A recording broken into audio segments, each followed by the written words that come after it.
How to send large files via Gmail. Let's get started. Launch your Gmail. Now click on the option of Compose. Type in the recipient's email address. Type in the subject title. Then click on this icon given over here. Now select the option Files. Make sure the file that you want to send is stored in the Files app. Now I can select it.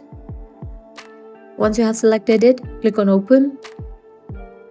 If the attachment is more than 25 MB, you're gonna get this kind of pop-up, attachment too large.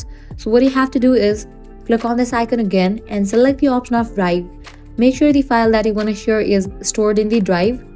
Now go ahead and select the option of your choice. Select the file that was in your drive. Even though the file is above 25 MB, you can send it. Now I can click on this icon and send it.